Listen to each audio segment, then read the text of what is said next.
चिंता संतान हंतारो यत्पादाम्बुजरेणव स्वीयानां तान्निजाचार्यान् प्रणमामि मुकुरम्।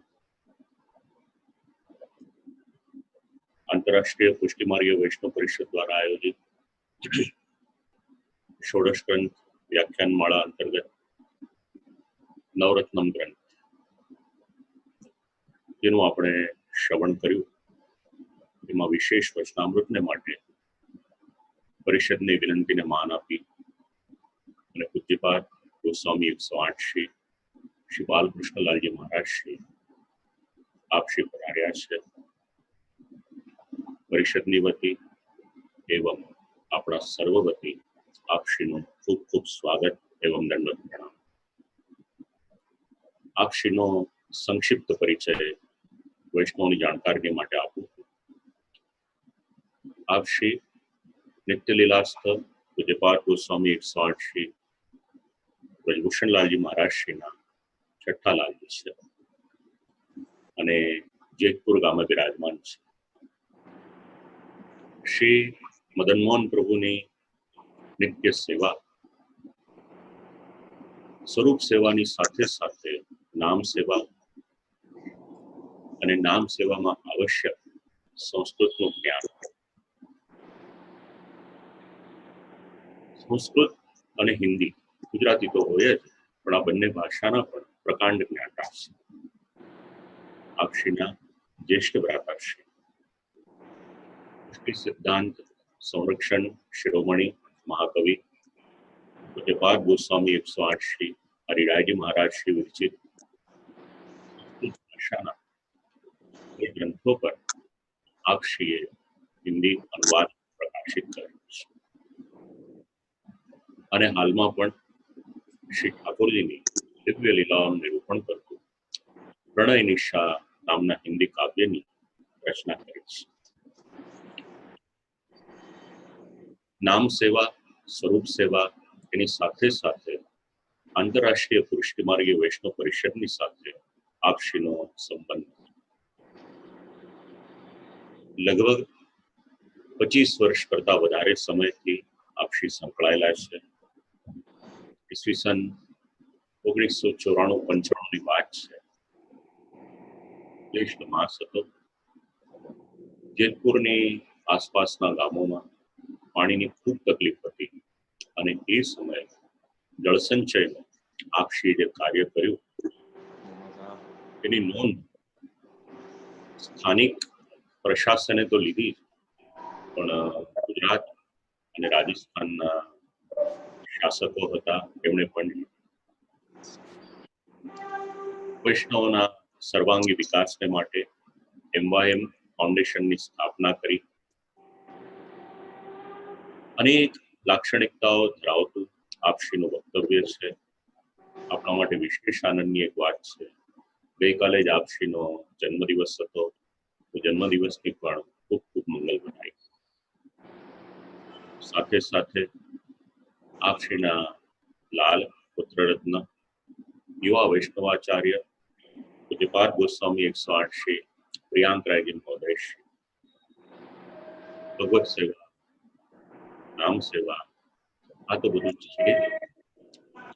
સાથે સાથે વૈષ્ણવોને સંસ્કારોનું પોષણ મળે એટલે શૈક્ષણિક પ્રવૃત્તિ એમાં પણ આપશ્રીની વ્યસ્તતા છે, સતત પ્રયત્નશીલ છે અને MYM ફાઉન્ડેશનના અધ્યક્ષ પદે વિરાજમાન થઈ અનેક સાંપ્રદાયિક સામાજિક પ્રવૃત્તિ સેવા ઇત્યાદિ આપશ્રી કરી રહ્યા છે।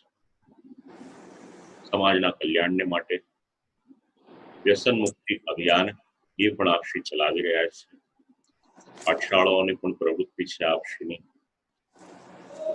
આવું એક વિશેષ વ્યક્તિત્વ આજે આપણા નિમંત્રણને માન આપી અને પધારેલ પૂજ્યપાદ ગોસ્વામી 108 શ્રી બાલકૃષ્ણલાલજી મહારાજ શ્રીને પરિષદના સમસ્ત કાર્યકર્તાઓ વતી મારી વતી અને જે વૈષ્ણવો સહભાગી થઈ રહ્યા છે સર્વ વતી આપશ્રીના શ્રી ચરણોમાં વિનમ્ર વિનંતી છે કે નવરત્નમનો જે ગ્રંથ છે એના અંતર્ગત જે સિદ્ધાંતો છે આપણને શ્રી આચાર્ય ચરણની આ દિવ્ય વાણી એનો કંઈક પરિચય વિશેષ પ્રકાશ આપશ્રીના દ્વારા પ્રાપ્ત થાય એટલી કરબદ્ધ વિનંતી કરી અને આ વાણીને અહીંયા વિરામ આપું છું. પૂજ્ય શ્રી પ્રિયાંકરાયજી મહોદય શ્રી આપશ્રીના શ્રી ચરણોમાં વિનંતી છે. હા,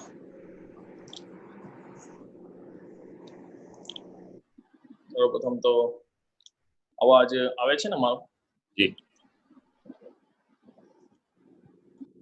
શાસ્ત્રીજીને તો ક્યારે અમે મળ્યા નથી, પણ ખૂબ આનંદ થયો આજે સાંભળીને અને મળીને. કાકાશ્રી થોડી વાર લાગશે, થોડી વાર પછી પધારશે.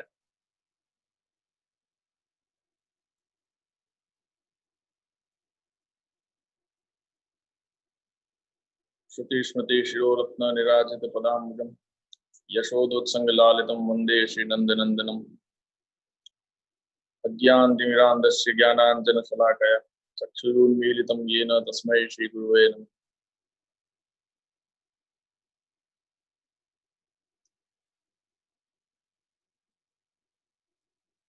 સર્વપ્રથમ તો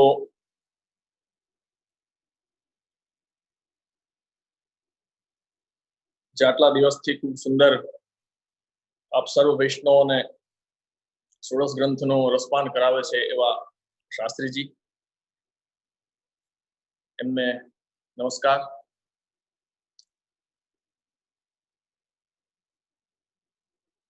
અને આ ઓનલાઈન સત્સંગમાં જેટલા પણ આપ સર્વ વૈષ્ણવ એકત્ર થઈને શ્રી મહાપ્રભુજી શ્રી વલ્લભની વાણીનો જે રસ પ્રાપ્ત કરી રહ્યા છો એવા સર્વ વૈષ્ણવ, અને આ જે પણ આયોજન જે આજના સમય પ્રમાણે સોશિયલ મીડિયા દ્વારા જે આ સત્સંગનું આયોજન કરવામાં આવ્યું અને આંતરરાષ્ટ્રીય પુષ્ટિમાર્ગીય વૈષ્ણવ પરિષદ દ્વારા એમના તમામ સભ્યો, જો કે એ બધાને તો અમે પરિચિત નથી, ઓળખતા નથી, પરંતુ અમારા જે સંપર્કમાં છે, અહીં શ્રી દાદાજીનો ઉત્સવ હતો ત્યારે પણ આવેલા જે પરિષદના આપણે જયેશભાઈ શાહ, એમનો ઉત્સાહ અને એમને પુષ્ટિમાર્ગ માટે કંઈક કરવાની જે ભાવના છે એ ખૂબ જ આનંદની વાત છે. અને અમારા જ જામનગરના કમલેશભાઈ હેડાવ એ વારંવાર અમારા સંપર્કમાં રહેતા હોય, કોઈ પણ પરિષદનું કાર્ય હોય કે કોઈ પણ આયોજન હોય તો અમને સંપર્ક કરે. તો એમના આગ્રહથી અને એમનો જે ભાવ હતો કે આ સમયમાં, જો કે હવે લોકડાઉન તો ખુલે છે ધીરે ધીરે, પરંતુ આજના સમયની જે પરિસ્થિતિ છે એને ધ્યાનમાં રાખીને શ્રી વલ્લભની વાણી જે શાસ્ત્રીજી દ્વારા આપણે બધા સાંભળીએ છીએ, કાલના પણ જે એમના વક્તવ્ય હતો એમને સાંભળ્યું, ખૂબ જ આનંદ આવ્યો. કેમ કે શ્રી મહાપ્રભુજીની જે વાણી છે એ અતિ દિવ્ય છે.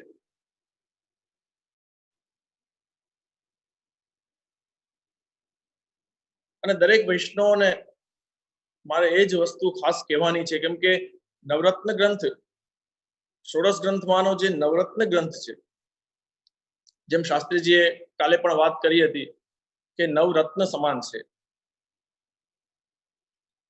અને એ પણ શ્રી મહાપ્રભુજીની વાણી.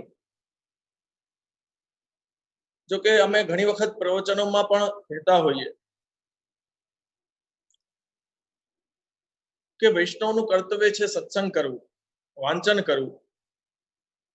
તો આપણે કયા પ્રકારના ગ્રંથો, કયું પ્રકારનું સાહિત્ય પુષ્ટિ માર્ગનું વાંચવું જોઈએ. અને હંમેશાથી અમારો એ જ આગ્રહ રહ્યો છે કે ઘણા બધા અંકો આવે છે, ઘણા બધા લેખકોના પુસ્તકો આવે છે, વૈષ્ણવના પણ આવે છે, એ આપણે વાંચીએ એ અવશ્ય જરૂરી છે. પરંતુ સૌ પ્રથમ વૈષ્ણવનો આગ્રહ કે સાક્ષાત શ્રી મહાપ્રભુજીની જે વાણી છે શ્રી ગુસાઈજીની જે વાણી છે એનું અવગાહન કરવું એ અતિ આવશ્યક છે. કેમ કે આપણે જ્યારે કોઈ બીજાની વસ્તુ વાંચીએ છીએ ત્યારે એના વિચારો આપણે ઉપર અસર કરે છે. અને આપણા વૈષ્ણવના સમગ્ર પુષ્ટિ જીવના અહો ભાગ્ય છે કે આપણને સીધે સીધી શ્રી મહાપ્રભુજીની વાણી ષોડશ ગ્રંથ રૂપે હોય કે શ્રી સુબોધનીજી રૂપે હોય કે નિબંધ રૂપે હોય કે અન્ય જેટલા પણ ગ્રંથો છે, શ્રી મહાપ્રભુજી જે પરિશ્રમ લઈને દેવીજીઓ માટે જે આ સુંદર ગ્રંથોની રચના કરી છે તો એનું અવગાહન આપણે કરવું જોઈએ.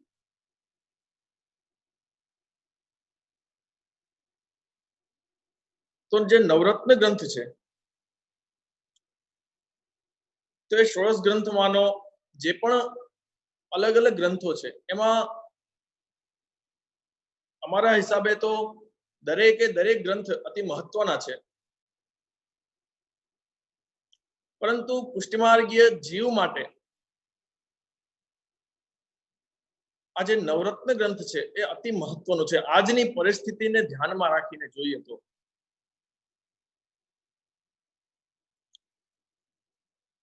અત્યારનો સમય લોકો ખૂબ જ ચિંતામાં હોય છે. અમારે વાત થતી હોય, વૈષ્ણવ આવતા હોય, લોકોથી વાત થાય, એ બધા આ કોવિડના હિસાબે આ જે પણ મહામારી આવી છે એના હિસાબે આર્થિક પરિસ્થિતિ હોય કે માનસિક પરિસ્થિતિ હોય, એ દરેક પ્રકારની પરિસ્થિતિ ઉપર પ્રભાવ પડ્યો છે. અને લોકો દરેક ચિંતામાં છે, એનું ચિત્ત ઉદ્વેગ છે. તો એ આવી પરિસ્થિતિમાં, આવી સમસ્યામાં સત્સંગ છે એ બહુ મોટું કાર્ય કરે છે. અને અમે જાણ્યું ત્યાં સુધી કે આ જેટલા પણ 3 મહિના જે આ લોકડાઉન રહ્યું એ સમયમાં ભગવત કૃપાથી દરેક વૈષ્ણવના ઘરે, દરેક પુષ્ટિમાર્ગીય વૈષ્ણવને ઘરે ખૂબ જ ભગવત નામ લેવાનું છે, ખૂબ જ ભગવત સત્સંગ થયા છે. કેમ કે આ એક અવસર પ્રાપ્ત થયો છે આપણને.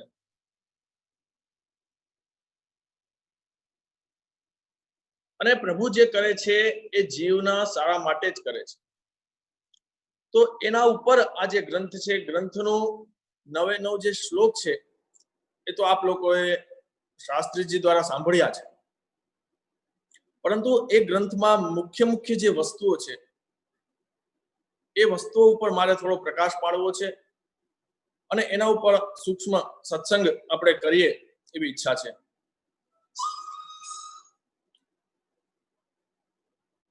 કે સર્વપ્રથમ આ ગ્રંથનો મુખ્ય વિષય સમજીએ તો એ છે શબ્દ ચિંતા. આપણા વૈષ્ણવમાં પણ જ્યારે વાત થતી હોય, ચર્ચા થતી હોય ત્યારે લોકો એમ વાત કરતા હોય કે ચિંતા છે, ટેન્શન છે, બહુ તકલીફ છે, તો નવરત્નનો પાઠ કરો ને. બહુ સામાન્યમાં લોકો વિચારતા હોય અને કહેતા હોય કે નવરત્નનો પાઠ કરો, નવરત્નનો પાઠ કરો. પણ મૂળ સમજવાની વાત એ છે કે નવરત્નનો પાઠ ચિંતા દૂર કરવા માટે છે, પણ એ ચિંતા કયા પ્રકારની,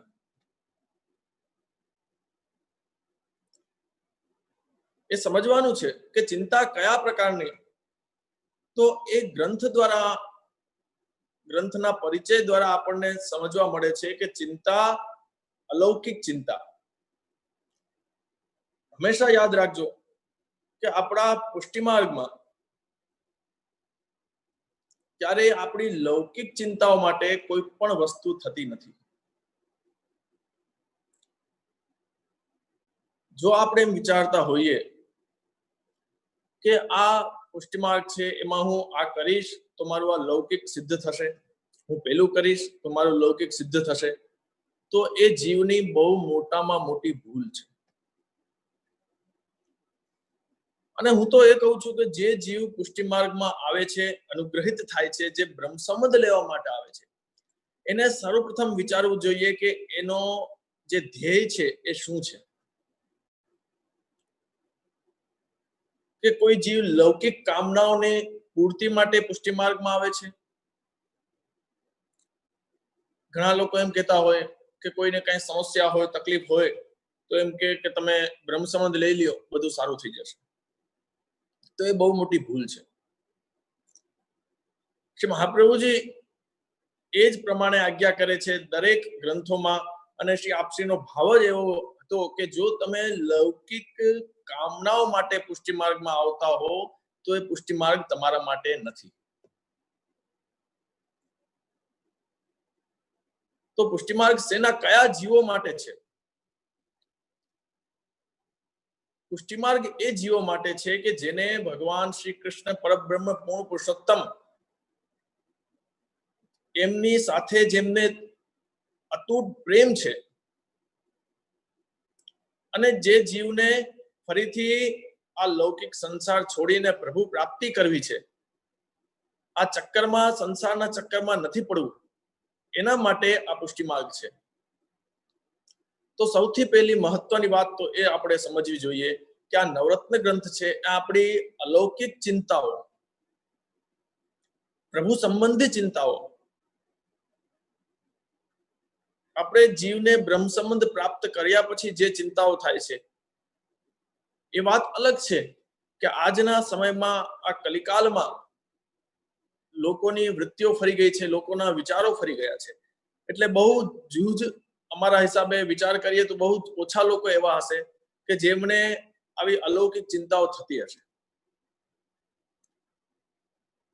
તો શ્રી મહાપ્રભુજીએ જે ગ્રંથની રચના કરી છે એ ગોવિંદ દુબે, જે ભગવદીય વૈષ્ણવ હતા, એ પ્રસંગ તો શાસ્ત્રીજીએ કાલે આપ બધાને કીધો. તો અલૌકિક ચિંતાઓ મનમાં, ચિત્તમાં ઉદ્વેગ હોય, મનમાં આપણને ટેન્શન હોય કે મારું મેં સમર્પણ કરેલું છે, બ્રહ્મ સંબંધ લીધેલું છે, તો મારું શું થશે? ઘણી વખત વૈષ્ણવ પણ અમને વિનંતી કરતા હોય કે જે અમે બ્રહ્મ સંબંધ લીધું, હવે શું થશે? પ્રભુ અમારું સ્વીકાર કરતા હશે? અમે ઠાકોરજીની લીલામાં પ્રાપ્તિ થશે? એ ઘણી બધી ચિંતાઓ થતી હોય.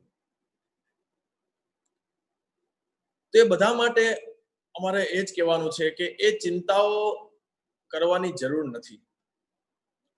કે જ્યાં એવા સમર્થ ગુરુ, જગતગુરુ શ્રી વલ્લભાચાર્યજી, શ્રી મહાપ્રભુજી સાક્ષાત આપણને સમજાવે છે કે કોઈ પણ પ્રકારની અલૌકિક ચિંતાઓ જીવને કરવાની નહીં.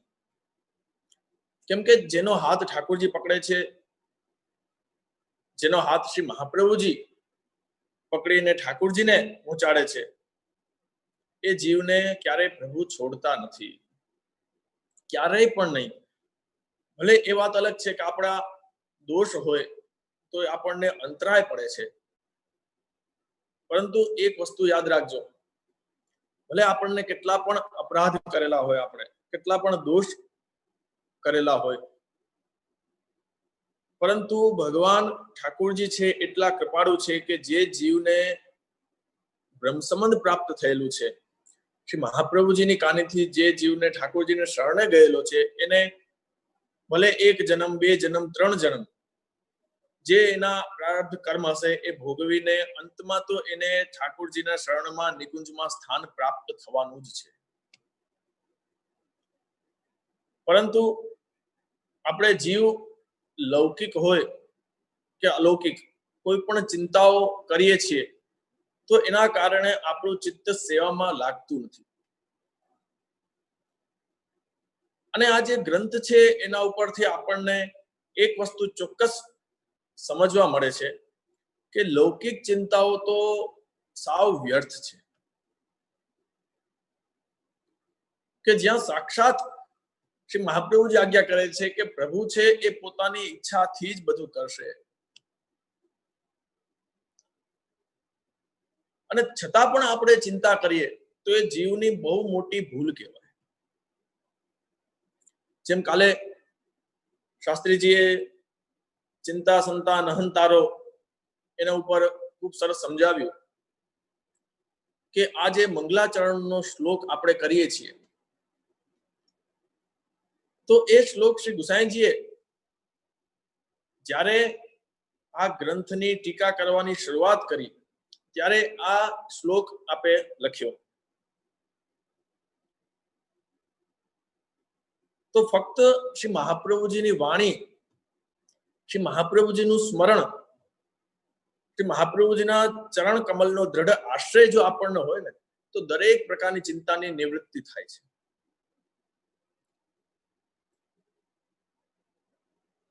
અને આની ટીકામાં શ્રી પુરુષોત્તમજીએ ખૂબ સુંદર સમજાવ્યું કે આપણે સેવામાં 3 પ્રકારના દોષ બાધા કરે છે. પેલું છે કાલ, બીજું છે પ્રારબ્ધ અને ત્રીજું છે સ્વભાવ. કે આજની જે પરિસ્થિતિ છે, કાલ એવો આવી ગયો છે કે આપણને સમય નથી મળતો. આપણે વિચાર કરો, કેટલા લોકો બ્રહ્મ સંબંધ પ્રાપ્ત કરે છે, કેટલા લોકો સત્સંગ કરે છે, કેટલું બધું જાણે છે, કેટલા વૈષ્ણવ છે કે બધું જાણે છે, પુષ્ટિમાર્ગ શું છે જાણે છે, છતાં પણ એમને આપણે પૂછીએ કે તમે ઠાકોરજીની સેવા કરો છો, તો એ જવાબ હોય છે કે ના, સમય નથી. તો એ કાલનો પ્રભાવ છે કે લોકોને જીવને સમય નથી મળતો. અને બીજું છે પ્રારબ્ધ.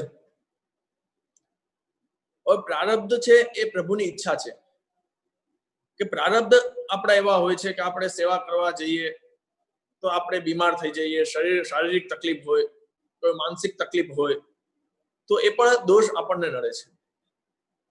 અને ત્રીજું છે સ્વભાવ, કે આપણો સ્વભાવ એવો હોય છે કે આપણે ઘરમાં પણ સેવા બિરાજતી હોય તો આપણે ક્લેશ થતો હોય, કે બહુ ક્રોધ આવતો હોય, કે બહુ ચિંતા ટેન્શન થતી હોય, તો પણ આપણું ચિત્ત સેવામાં નથી લાગતું અને સેવા છૂટી જાય છે. તો આ બધા દોષ છે.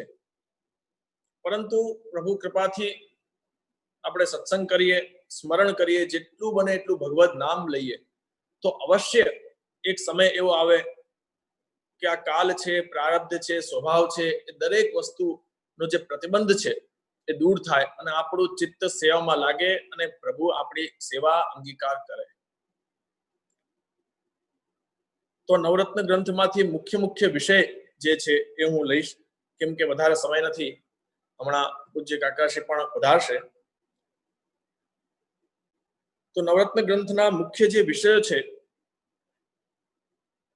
એમાં જે મેં વાત કરી ચિંતા, અને મેં એના ઉપર જ હું ભાર મૂકું છું કે ચિંતા, આપણે અલૌકિક ચિંતા માટે શ્રી મહાપ્રભુજી વાત નથી કરતા. શ્રી સુબોધનીજીમાં શ્રી મહાપ્રભુજી 2 પ્રકારની એની આપ આજ્ઞા કરે છે કે ચિંતા 2 પ્રકાર હોય. એટલે ચિંતા હોય એનો મતલબ ખરાબ જ કહેવાય એવું નથી. ઘણાને ખબર ન હોય ચિંતા એટલે ખરાબ જ છે એવું નથી. એ ચિંતા સારી પણ હોય. એના માટે શ્રી મહાપ્રભુજી આજ્ઞા નથી કરતા કે ન કરવી. આપણે પ્રભુની સેવામાં એ વિચાર કરીએ કે જેટલું બને એટલું સુંદર સેવા પ્રભુની કરી શકું, જેટલું બને એટલું સુંદર મનોરથો કરી શકું, તો એ વિચાર આપણે કરવા જોઈએ. એટલે શ્રી મહાપ્રભુજી આજ્ઞા કરે છે કે ચિંતન અને સ્મરણ.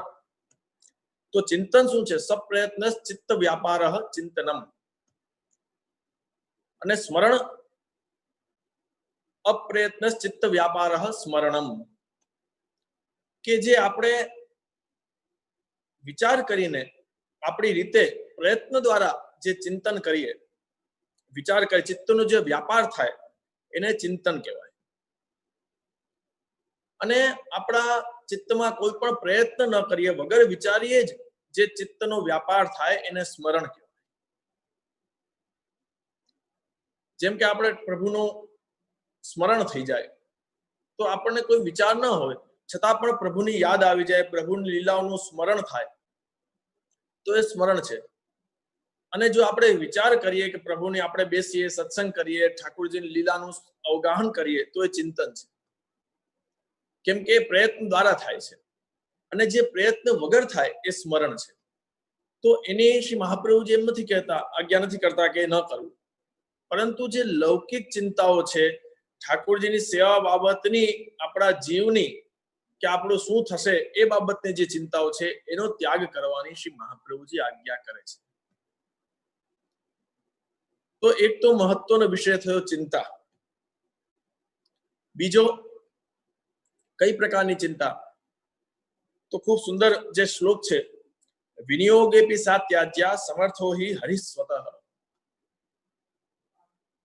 કે ઘણા વૈષ્ણવો ચિંતા કરતા હોય કે આપણે પ્રભુને ભોગ ધરીએ છીએ, પ્રભુને સમર્પિત કરીએ છીએ, તો શું આપણું ઠાકોરજી અંગીકાર કરતા હશે? પુષ્ટિ પ્રભુ પુષ્ટિ જીવનું જે પણ ધરે છે એ અંગીકાર કરતા હશે? એ સ્વાભાવિક ચિંતા દરેક જીવને થતી હોય.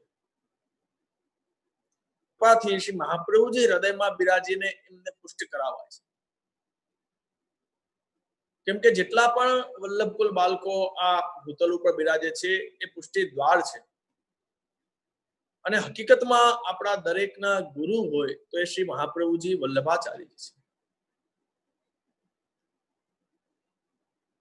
ઘણી વખત એવા પ્રશ્ન થતા હોય કે કોઈ જીવને બ્રહ્મ સંબંધ પ્રાપ્ત થયું હોય, પણ એને યાદ નથી હોતું કે મેં બ્રહ્મ સંબંધ કોની પાસે લીધું. ઘણી વખત એવા પ્રશ્નો આવતા હોય. એ યાદ હોય છે કે બ્રહ્મ સંબંધ પ્રાપ્ત કરેલું છે, પણ કયા વલ્લભકુલ પાસે કયા ગુરુદેવ છે એમના એમને ખબર હોતી નથી. ત્યારે અમે એમને કહેતા હોઈએ કે જો તમે પાછું બ્રહ્મ સંબંધ ન લો તો પણ ચાલશે, કેમ કે તમને જો એ યાદ છે કે બ્રહ્મ સંબંધ થયેલું છે, તો પછી તમે શ્રી મહાપ્રભુજીનું ચિત્ર પધરાવીને એમને જ તમે ગુરુ માનો તો એ તમારું કાર્ય પૂર્ણ થઈ જશે. કેમ કે આપણા દરેકના ગુરુ શ્રી મહાપ્રભુજી છે, શ્રી વલ્લભ છે, અને એમના દ્વારા જ એ દ્વાર રૂપી દરેક વલ્લભકુલ હોય છે એ બ્રહ્મ સંબંધ પ્રાપ્ત કરાવે છે. તો આપણા મનમાં એ દ્રઢ વિશ્વાસ હોવો જોઈએ કે ઠાકોરજીએ આપણો હાથ પકડેલો છે, એટલે આપણે જે પણ ઠાકોરજીને ભોગ ધરીએ છીએ એ અવશ્ય ઠાકોરજી અંગીકાર કરે છે અને કરે જ છે. 84-252 વાર્તા પ્રસંગોમાં આપણે ઘણા એવા બધા પ્રસંગો જોઈએ છીએ કે જે આપણને સાક્ષાત અનુભવ થાય કે આ જે પણ બધી આજ્ઞાઓ છે શ્રી મહાપ્રભુજીની એ સાક્ષાત થઈ રહી છે. આ વિનિયોગમાં જ જે સમર્પિતના જ પ્રસંગમાં આપણે એક પ્રસંગ આવે છે, ગોરજા અને સમરાઈ. એ વાર્તા પ્રસંગ દરેકને ધ્યાનમાં હશે.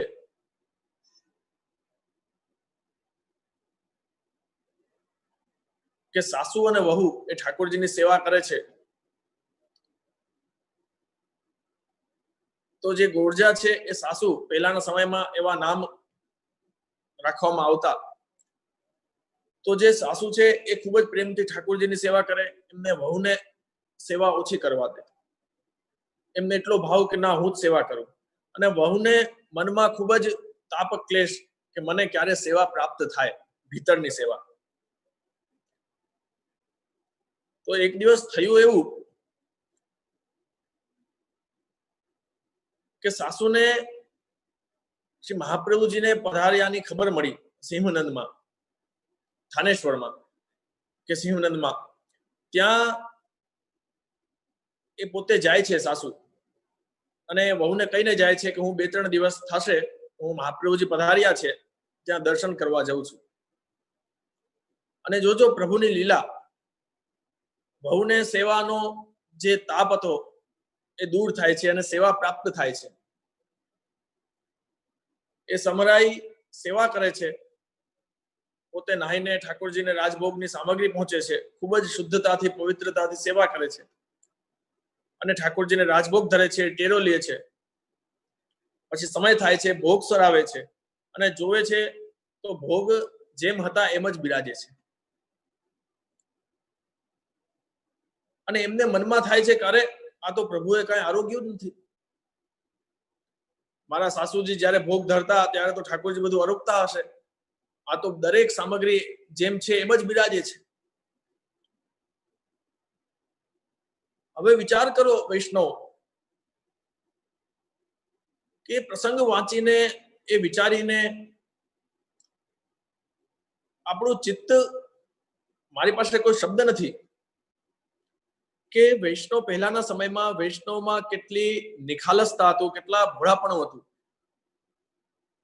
કેમ કે આજના પરિપ્રેક્ષ્યમાં આપણે જોઈએ તો આજના સમયમાં લોકો એટલા ચતુર થઈ ગયા છે કે આપણે સામાન્ય લોકો વિચારતા હોય કે આ તો સ્વરૂપ છે, આ તો મૂર્તિ છે, આ થોડી આરોગે. પરંતુ એ સમયમાં એટલું ભોળપણ હતું કે એટલે પ્રભુ એમને ઉપર કૃપા કરતા. તો એમને એટલો ભાવ હતો કે સાક્ષાત પ્રભુએ આ સામગ્રીમાંથી કાંઈ પણ વસ્તુ આરોગી નથી. એટલે એમને વિચાર આવ્યો કે મારા સેવામાં, મારી આચાર વિચાર ક્રિયામાં કંઈક ભૂલ રહી ગઈ હશે. એટલે ફરીથી હું જાઉં, સ્નાન કરું, શુદ્ધતાથી પાછી સામગ્રી કરી અને પાછી ઠાકોરજીને ભોગ ધરે છે. અને સમય લે છે, પાછો જોવે છે તો સામગ્રી જેમ હતી એમ જ પાછી બિરાજે છે. ફરીથી એમને ચિંતા થાય છે, ફરીથી વિચાર આવે છે કે કંઈક મારી ભૂલ રહી ગઈ હશે. ફરીથી પાછું સ્નાન કરીને ઠાકોરજીને પાછો ભોગ ધરે છે. 3 વખત આ રીતે સામગ્રી ભોગ ધરે છે. ત્રીજી વખત પણ ભોગ ધરે છે, છતાં પણ એ જ દર્શન થાય છે. એટલે એ બહુ પોતે ચિંતામાં અને થાક પણ લાગેલો હતો, એ ચિંતામાં બેભાન થઈ જાય છે. ત્યારે પ્રભુ કૃપા કરે છે, ઠાકોરજીને વિચાર આવે છે અને સાક્ષાત નવનીત પ્રિયાજી એ પધારે છે અને વહુને જગાડે છે કે ઉઠ. ત્યારે વહુ જાગે છે અને વિનંતી કરે છે કે મારી સેવામાં કંઈક ભૂલ રહી ગઈ પ્રભુ, એટલે આપે મારી સામગ્રી અંગીકાર ન કરી. ત્યારે ઠાકોરજીએ શું આજ્ઞા કરી? પ્રભુએ એક જ આજ્ઞા કરી કે રોજ તો હું 1 વખત રાજભોગ આરોગું છું, પરંતુ આજે મેં 3 વખત રાજભોગ આરોગ્યા. તો કહેવાનો તાત્પર્ય એ છે, હજી વાર્તા તો આગળ વધે છે અને શેન ભોગ ધરે છે, એ વહુના હાથે ઠાકોરજી સાક્ષાત આરોગે છે. પરંતુ આ વસ્તુમાં આજે ગ્રંથમાં શ્રી મહાપ્રભુજી આજ્ઞા કરી કે વિનિયોગે પિસાત્યાજ્યા સમર્થો હિ હરિસ્વત. એ ઉપર, આ વાર્તા ઉપરથી આપણે સમજી શકાય કે પ્રભુ આપણી દ્રષ્ટિ એવી છે એટલે આપણને સાક્ષાત એ દર્શન નથી થતા, પરંતુ ઠાકોરજી આપણે જે પણ સામગ્રી ભોગ ધરેલી હોય છે એ સામગ્રી આપણને દેખાતી નથી, આરોગે છે, પરંતુ એની અંદર રહેલો જે આપણો ભાવ છે ને એ પ્રભુ અંગીકાર કરે છે. એટલે જ આ પુષ્ટિ માર્ગનો નિયમ છે કે આપણે સેવાની દરેક વસ્તુ કરીએ, દરેક જે પણ ક્રિયા કરીએ એ ભાવ સહિત કરીએ. કેમ કે જ્યાં સુધી ભાવ નહીં હોય, જ્યાં સુધી પ્રેમ નહીં હોય, ત્યાં સુધી પ્રભુ કોઈ પણ વસ્તુ આપણી સ્વીકાર કરતા નથી. એ વસ્તુ ખાસ યાદ રાખજો કે ભાવ અતિ મહત્વની વસ્તુ છે પુષ્ટિ માર્ગમાં. અને ભાવ હશે તો તમારો 56 ભોગ પણ ઠાકોરજી સ્વીકાર કરશે. અને એક નાની કટોરીમાં જે પણ વસ્તુ તમે મિશ્રી ધરો છો એ પણ ઠાકોરજી સ્વીકાર ખૂબ જ પ્રેમથી કરશે. અને એટલો જ આનંદ ઠાકોરજીને આવશે કે જેટલો 56 ભોગ આરોગવામાં આવે છે. એ વસ્તુ યાદ રાખજો. કોઈ જીવ એમ વિચારતો હોય કે કેટલા પહેલા વૈષ્ણવ તો કેટલા રાજભોગથી સેવા કરે છે, વૈભવથી સેવા કરે છે અને પ્રભુ પ્રસન્નતાથી બિરાજતા હશે, અને હું તો મિશ્રી ધરું છું, પ્રભુ પ્રસન્નતાથી નહીં બિરાજતા હોય, તો એ વાત ખોટી છે. જો આપણે ભાવથી, વ્રજભક્તોના ભાવથી, ગોપીજનોના ભાવથી, અંતર હૃદયથી આપણે ઠાકોરજીની સેવા કરતા હોઈએ તો મિશ્રી ભોગમાં પણ ઠાકોરજીને એવો જ સ્વાદ, આનંદ આવતો હોય કે જેવો 56 ભોગમાં. હા, એ વાત અલગ છે કે આપણે ચિત્તમાં એવી તાલાવેલી હોવી જોઈએ, એવો વિરહ હોવો જોઈએ કે ક્યારે મને આટલા વૈભવથી ઠાકોરજી પ્રસન્નતાથી બિરાજે એવી સેવા મને પ્રાપ્ત થાય અને હું વૈભવથી ઠાકોરજીની સેવા કરું. એ ભાવ બરોબર છે, એ આપણે રાખીએ અને પ્રભુ આપણને એ ભાવ પૂર્ણ કરે. પરંતુ એ ચિંતા ક્યારે નહીં કરવાની કે ઠાકોરજી મારું અંગીકાર સ્વીકાર કરતા હશે કે નહીં કરતા. તો આ મુખ્ય વાત છે. બીજો મુખ્ય પોઈન્ટ છે, ત્યારબાદ શ્રી મહાપ્રભુજી આજ્ઞા કરે છે કે લોકે સ્વાસ્થ્યમ તથા વેદે હરિસ્તુર ન કરિષ્યતિ પુષ્ટિ માર્ગ સ્થિતો યસ્માત સાક્ષિણો ભવતા ખિલા. એ બહુ જ સમજવાનો વિષય છે, બહુ ગૂઢ વિષય છે. શાસ્ત્રીજીએ આના ઉપર પણ ખૂબ જ સુંદર બધાને સમજાવ્યું કે આ વિષય એટલો ગૂઢ છે કે જો આ આપણે વિચારી લઈએ ને તો આપણી દરેક પ્રકારની ચિંતાઓ દૂર થઈ જાય છે. પરંતુ તકલીફ એ છે કે જીવ ઊંડાણથી શ્રી મહાપ્રભુજીની આજ્ઞાઓનો વિચાર કરતો નથી. આપણે પાઠ કરીએ, સ્મરણ કરીએ, બધું કરીએ,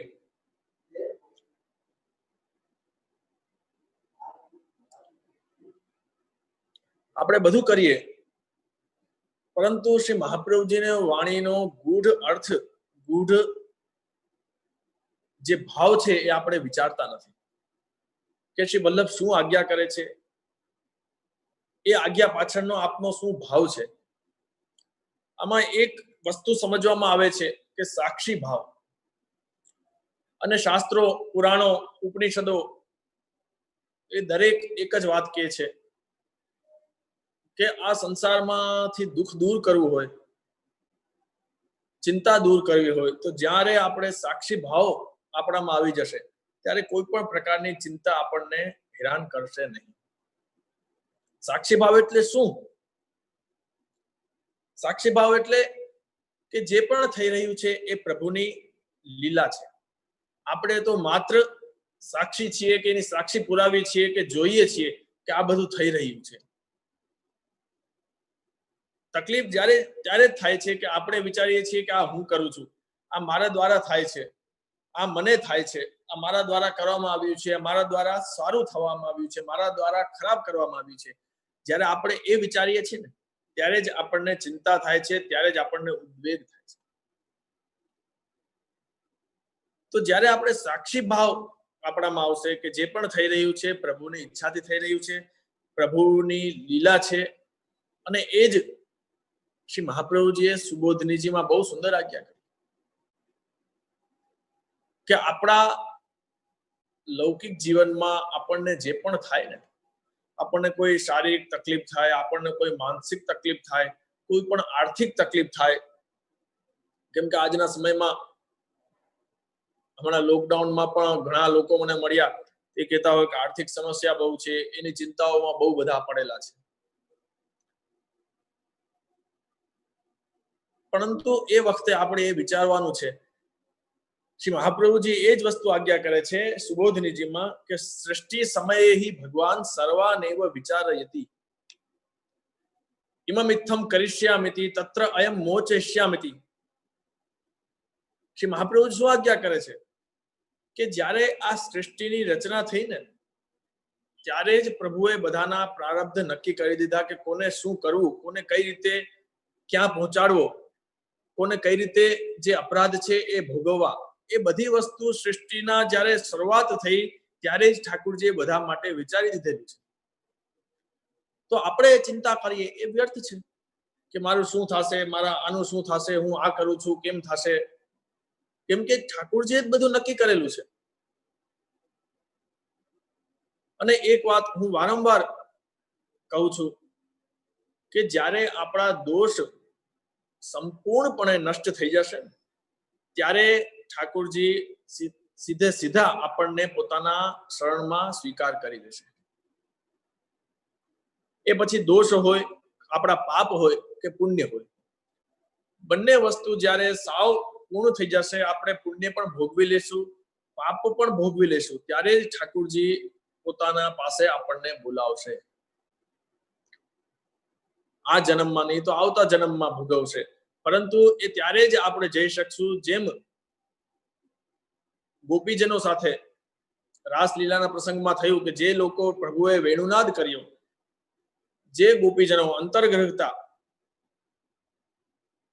એ ઠાકોરજીના વેણુનાદ શ્રવણ કરીને ન જઈ શક્યા, એ ઘરે જ રહી શક્યા, એમને પ્રતિબંધ હતો,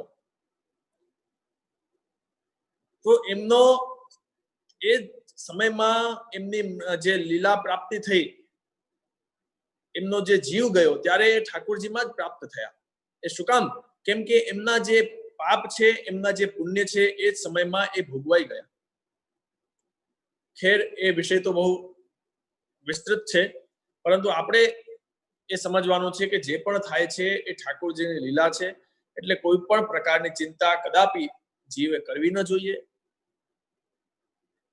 શારીરિક તકલીફ હોય, માનસિક તકલીફ હોય, આર્થિક તકલીફ હોય, ઘણી બધી તકલીફો જીવને હોય છે, પરંતુ એમાં કંઈક ને કંઈક પ્રભુની લીલા એવી હોય છે કે જીવ માટે સારું જ હોય છે.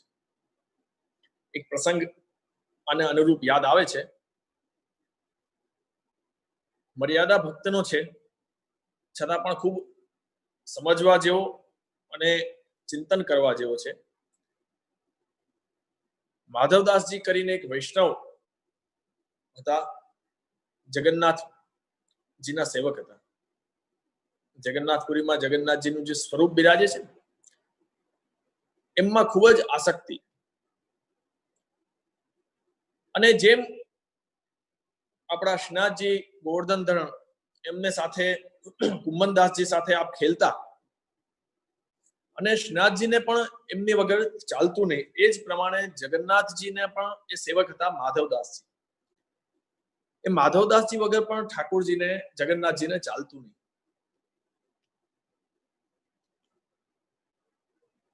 એમની સાથે ખેલતા, વાતો કરતા, નિત્ય મંદિરે જતા, દર્શન કરતા, ત્યાં જ રહેતા.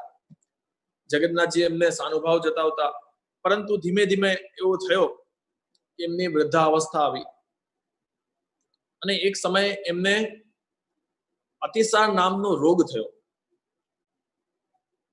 આ સાંભળજો, અતિ મહત્વનો પ્રસંગ છે અને ખૂબ જ એમાંથી સમજવા મળશે આપણા જીવનમાં.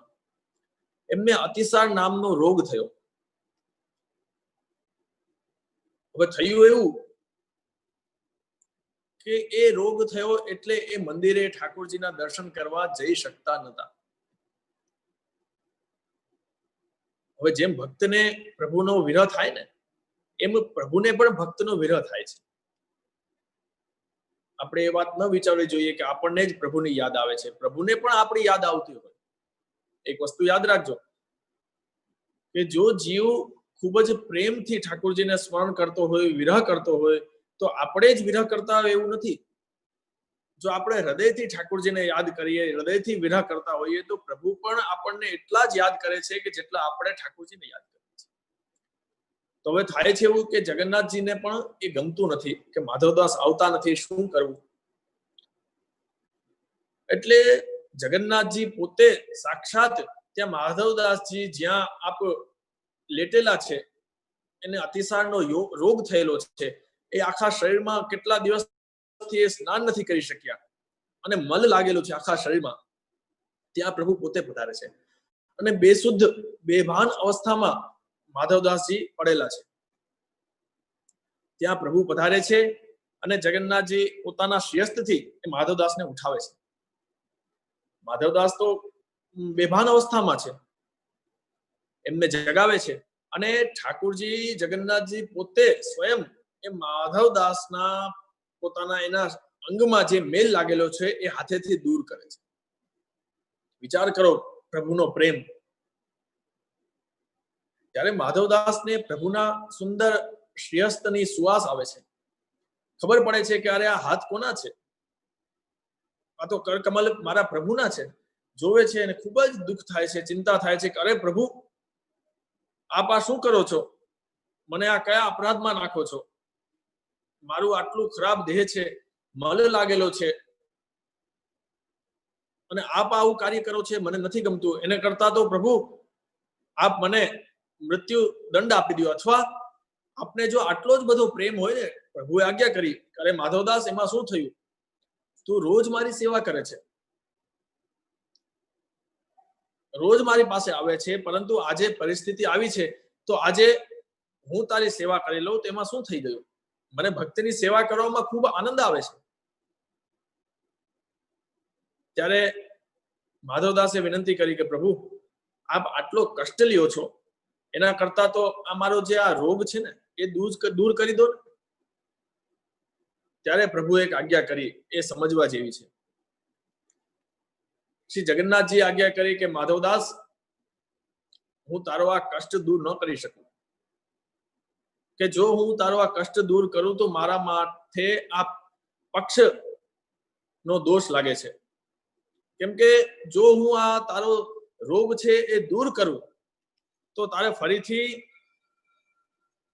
જન્મ લેવો પડે, અને હું એમ નથી ઈચ્છતો કે મારો ભક્ત હોય, મારા શરણે આવેલો હોય અને ફરીથી એ માતાના ગર્ભમાં આવે, એ હું ક્યારેય કરું નહીં, એનાથી મારું અપયશ થાય છે.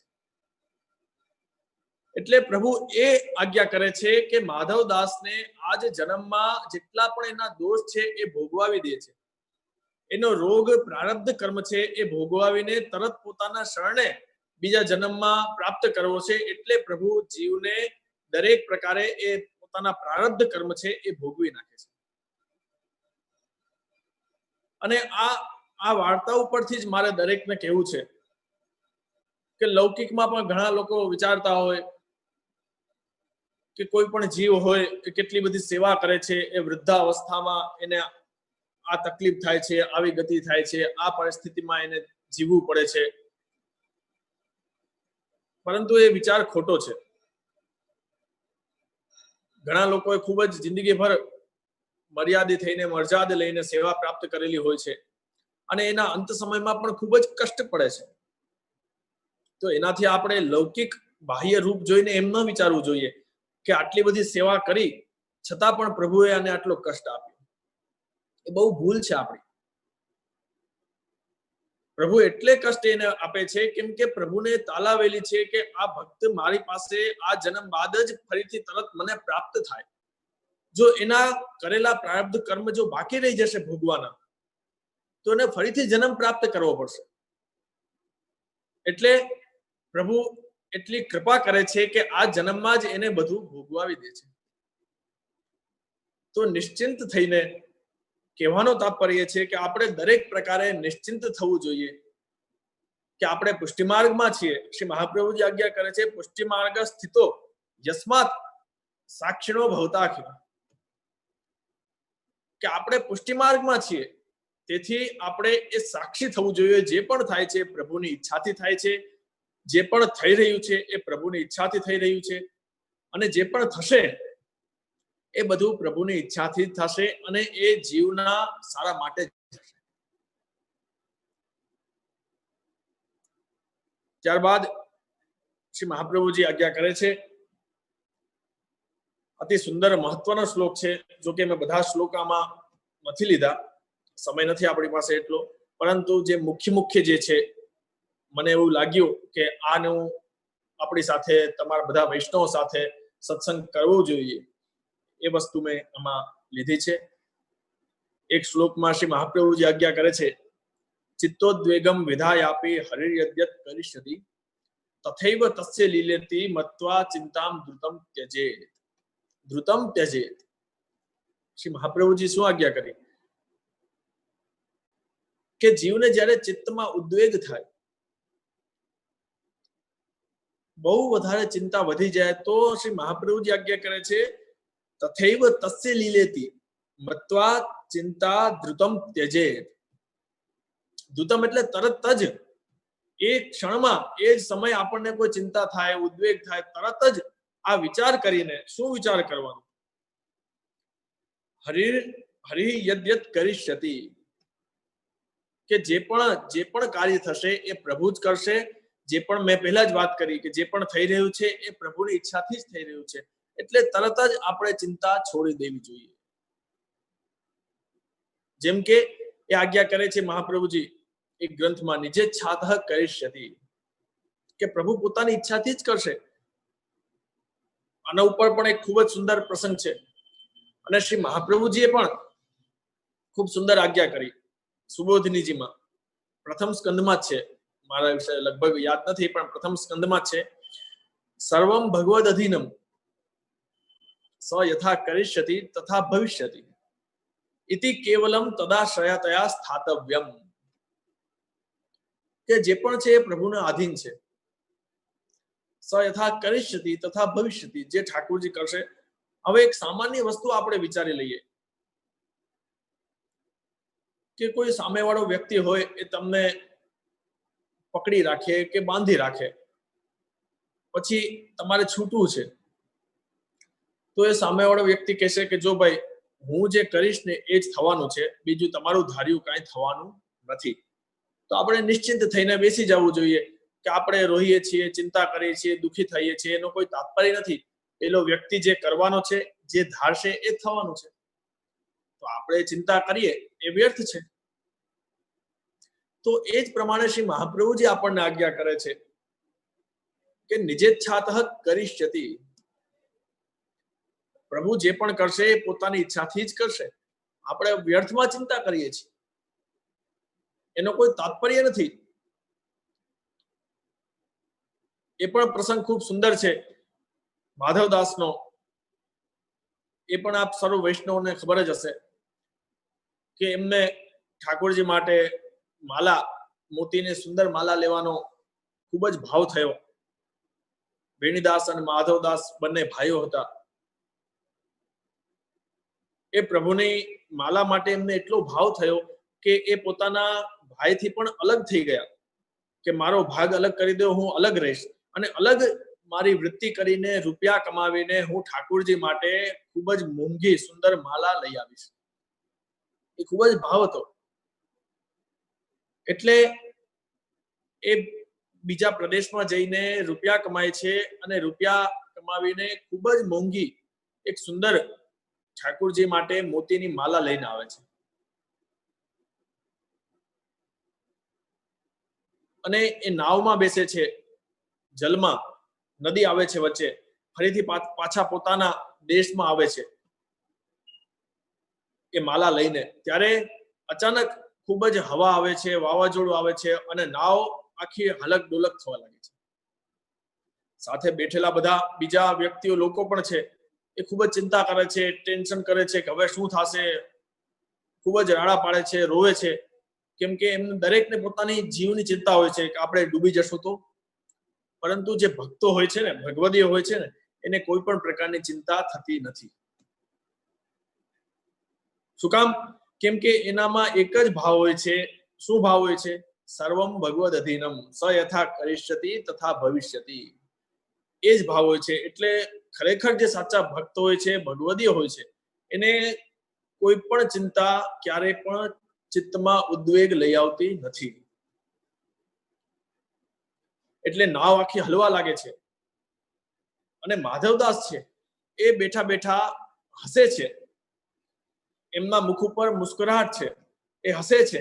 ત્યારે બીજા બધા લોકો વિચાર કરે છે કે અરે આટલી બધી ચિંતા થાય છે, આખી નાવ હલે છે, ડૂબવાની તૈયારી છે, અને આ વ્યક્તિ છે હસે છે. એ લોકોને થાય છે કે જરૂર આ કોઈ મહાત્મા છે, ભગવદીય છે. ત્યારે અચાનક માધવદાસને ઠાકોરજીના દર્શન થાય છે.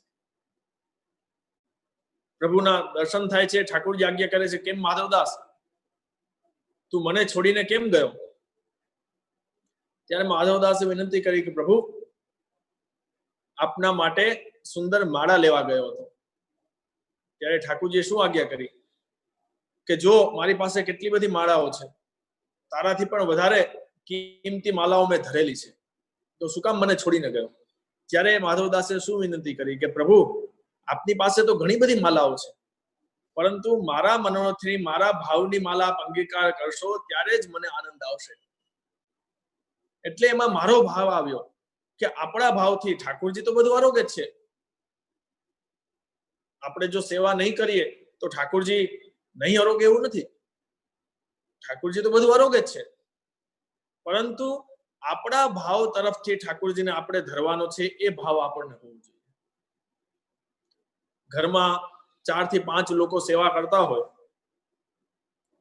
અને 1-2 લોકો એમ વિચારે કે મારા પપ્પા છે કે મારો ભાઈ છે કે મારી ઘરેથી છે, મારી વહુ છે, એ સેવા કરે છે, એ ઠાકોરજીને બધું ધરે જ છે, મારે કરવાની કોઈ જરૂર નથી. તો ઠાકોરજી દરેકની અલગ અલગ સેવા અંગીકાર કરે છે. દરેકના અલગ અલગ ભાવ અંગીકાર કરે છે. એમ ન વિચારવું જોઈએ કે ઠાકોરજી આમના દ્વારા સેવા અંગીકાર કરે છે એટલે મારે કરવાની જરૂર નથી, પરંતુ તમારી સેવા અધૂરી છે. દરેકનો અધિકાર છે, દરેકની લીલામાં પ્રાપ્તિ છે, લીલાના જીવ છીએ. દરેકની અલગ અલગ સેવા હોય છે, દરેકનો અલગ અલગ ભાવ હોય છે, અને એ જે પ્રમાણે લીલામાં એના સંબંધ હોય છે ને, જે લીલામાં એને સેવા કરેલી હોય છે, એ જ સેવા, એ જ ભાવ, એ સેવા પ્રત્યે એનું આકર્ષણ આ ભૂતલ ઉપર પણ એને હોય છે. એ વસ્તુ ખાસ સમજવાની છે કે અહીં પણ આ પૃથ્વી ઉપર પણ જેનો જન્મ થયો છે, જે પુષ્ટિ દેવી જીવ છે, પુષ્ટિ જીવ છે, એનો બ્રહ્મ સંબંધ પ્રાપ્ત થયું છે.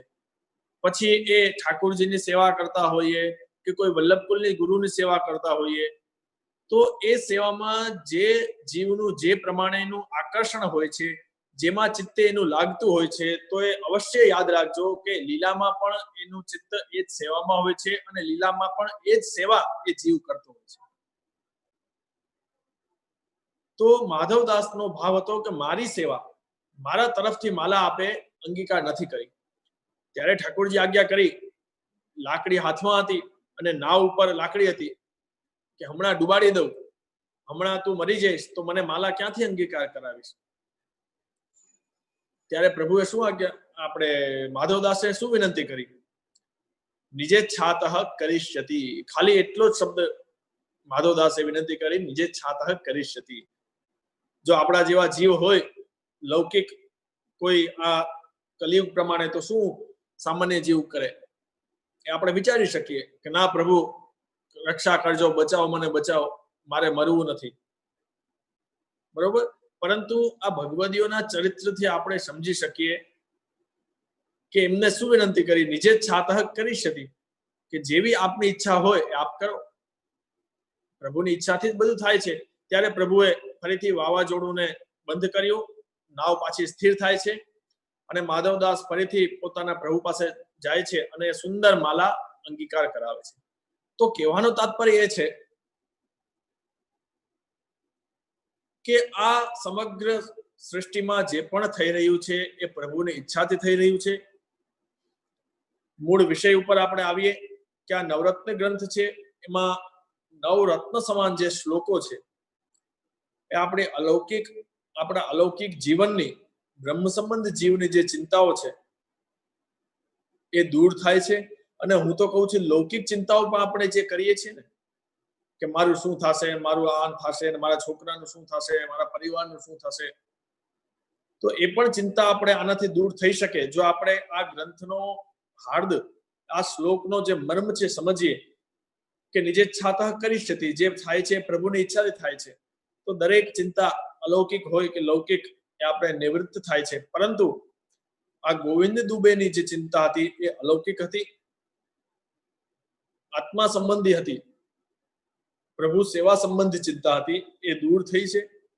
તો આપણે શ્રી મહાપ્રભુજીને એ જ વિનંતી કરીએ કે એ જ ભાવથી પાઠ કરીએ કે આપણી અલૌકિક ચિંતાઓ જે થાય, પહેલી વાત તો થતી જ નથી, એ વિરહ, એ ભાવના પ્રગટ થાય અને એ ઠાકોરજીની અલૌકિક ચિંતાઓ થાય, ત્યારબાદ ચિંતાઓની નિવૃત્તિ થાય અને ચિત્તમાં જે ઉદ્વેગ છે એ દૂર થઈને ઠાકોરજીની સેવા આપણે પૂર્ણ ભાવથી કરી શકીએ. તો જ આપણો આ જે દેહ છે, આપણી ઇન્દ્રિયો છે, એક દરેક પ્રકારે ઠાકોરજીમાં વિનિયોગ થાય.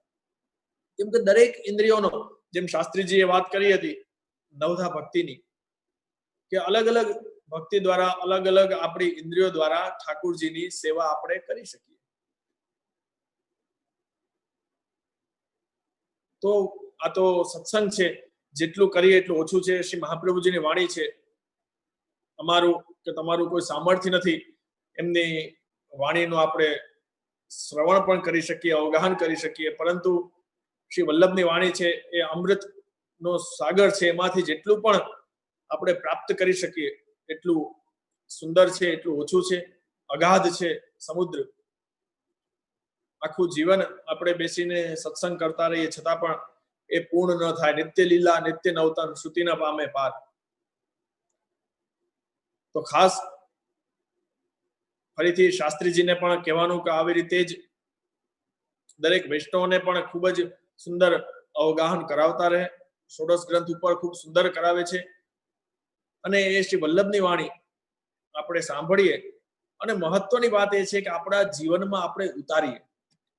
ખાલી સાંભળવું એ મહત્વનું નથી, આપણે ઉતારીએ અને સતત પ્રભુનું સ્મરણ કરીએ.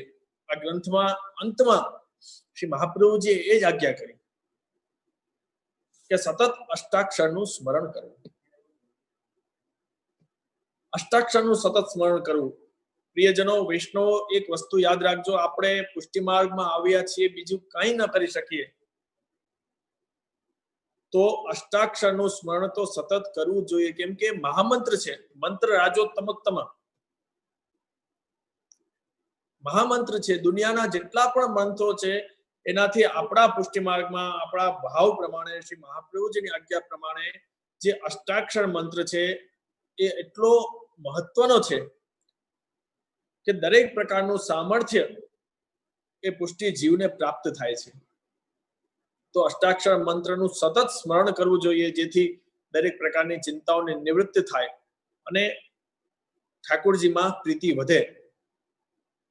મૂળ વાત એ જ છે, વિષય થોડો પાછો આગળ જાય છે, પરંતુ મૂળ કહેવાનો વિષય વાત એ જ છે કે પ્રભુમાં પ્રેમ થતો નથી. પ્રભુમાં પ્રેમ થાય એના માટે જરૂરી છે સતત અષ્ટાક્ષરનું સ્મરણ. કોઈનું નામ આપણે વારંવાર લઈએ તો એક દિવસ એવો આવે છે કે આપણને એમાં પ્રેમ થાય છે, પ્રેમની વૃદ્ધિ થાય છે.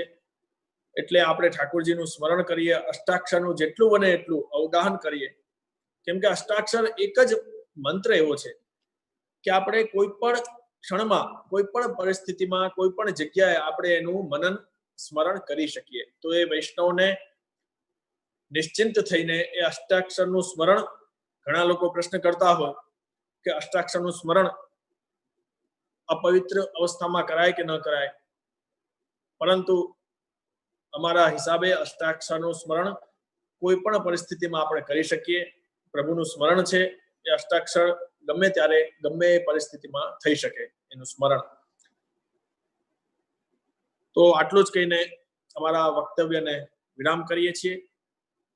આંતરરાષ્ટ્રીય પુષ્ટિમાર્ગીય વૈષ્ણવ પરિષદ છેલ્લા થોડા સમયથી ખૂબ જ ઉન્નતિ કરી રહ્યું છે, ખૂબ જ આગળ વધી રહ્યું છે. પુષ્ટિમાર્ગના પ્રચાર પ્રસારમાં ખૂબ જ ટેકનોલોજીનો જે ફાયદો ઉઠાવીને દરેક સુધી પહોંચી રહ્યું છે.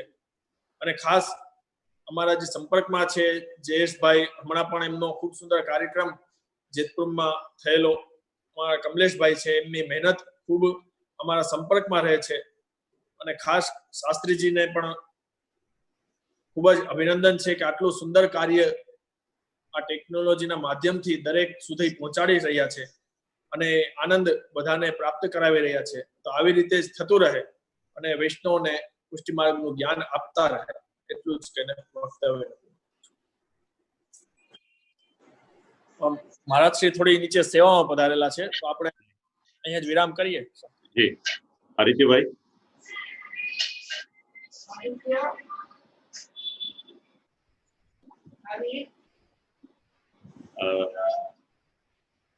આંતરરાષ્ટ્રીય પુષ્ટિમાર્ગીય વૈષ્ણવ પરિષદ વતી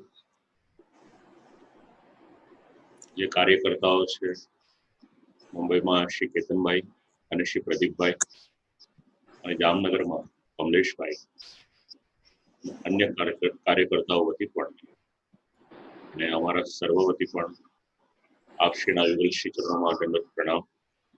અને આપ શ્રી અનુગ્રહ કરી આટલો સમય નવરત્નમને માટે ફાળવ્યો. સાથે સાથે ચિંતા છે, અષ્ટાક્ષર મંત્ર છે, આવા અનેક સિદ્ધાંતોની આપ શ્રી સરળ ભાષામાં સમજણ આપી અને સાથે સાથે જે કાર્ય પરિષદ કરી રહી છે, પરિષદના કાર્યને આપશ્રી પધારી અને પ્રોત્સાહન આપ્યું. સ્થાનિક તો આપશ્રી કાર્ય કરી રહ્યા છો એવું મારા જાણવામાં આવ્યું. અને સાથે સાથે દેશ વિદેશના લગભગ 500 જેટલા વૈષ્ણવો અત્યારે આપશ્રીને શ્રવણ કરી રહ્યા છે.